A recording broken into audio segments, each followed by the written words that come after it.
Writing your school or library's strategic plan for the first time and learning to ride a bike are remarkably similar experiences. There's a lot of apprehension, a fair bit of wobbling, and a few crashes.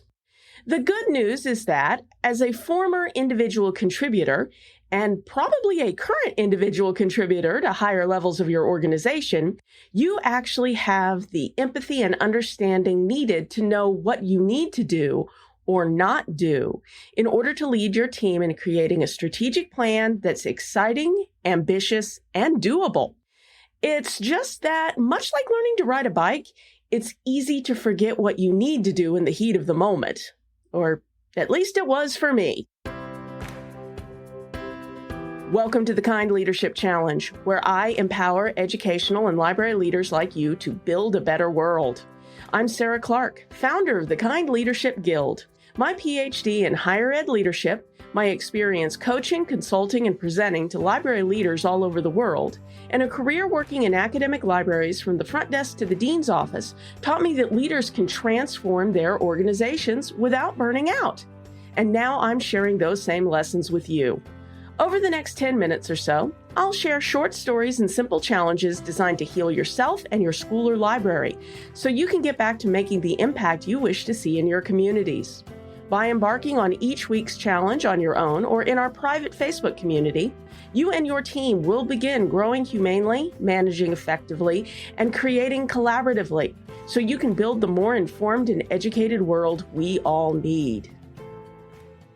I was about 8 years old in suburban Oklahoma in the 1980s.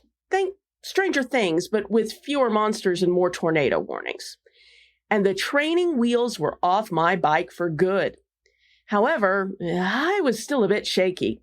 I'd start with speed and confidence, but then I'd get nervous as things began to move faster. I'd look down to make sure I wasn't about to ride over a pebble or something, and then steer right into the back of the neighbor's pickup truck. But this Saturday was different. Mom and I were going to take a practice ride to the other side of the neighborhood. I was gonna keep my eyes forward all the way. We got to the end of the street, to the next block, and even past my school. And I was doing it. It was one of the first times I actually enjoyed riding my bike. After 10 minutes or so, we turned around to head back home.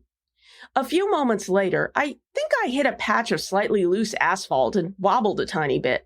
Instinctively, I clenched up and looked down to make sure that I wasn't going to fall.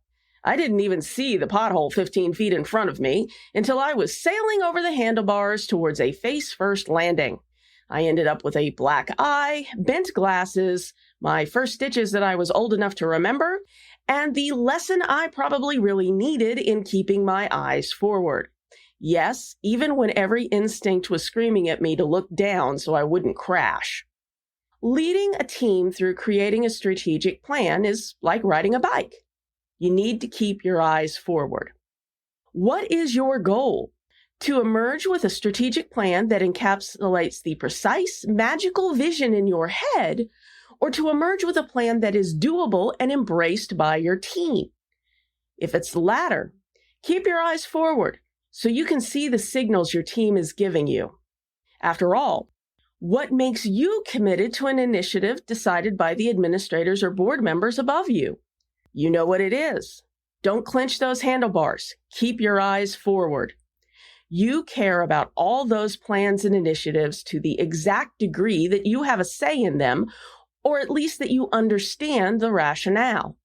And if you got to take part in their development or even help lead it, so much the better. So now that you're in charge, return the favor other leaders gave you, relax, and let go a little. You'll crash if you don't into a pit of micromanagement and burnout. Keep your eyes forward. That's your job. Let your team and your own leaders see what you see, the good stuff and the bad, the possibilities and the potholes. Once they trust you to share what you know, they'll open up with their perspective, and they'll almost certainly have ideas that wouldn't have even occurred to you. By trusting the process and showing that you trust the process, the door opens to deeper empathy among all of you and a truly collaborative planning process.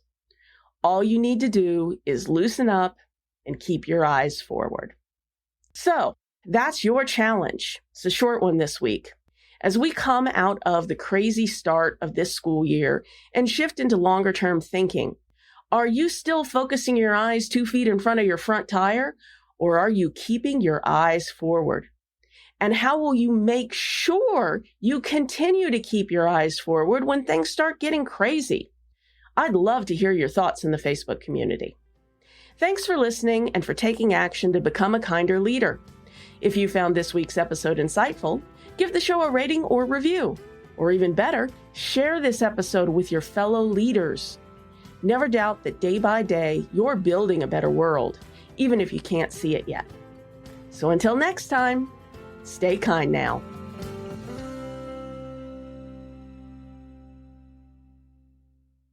Oh, one last thing. If you're ready to take on this week's challenge but not sure how to start, head over to kindleadershipchallenge.com/next to download the Next Steps checklist.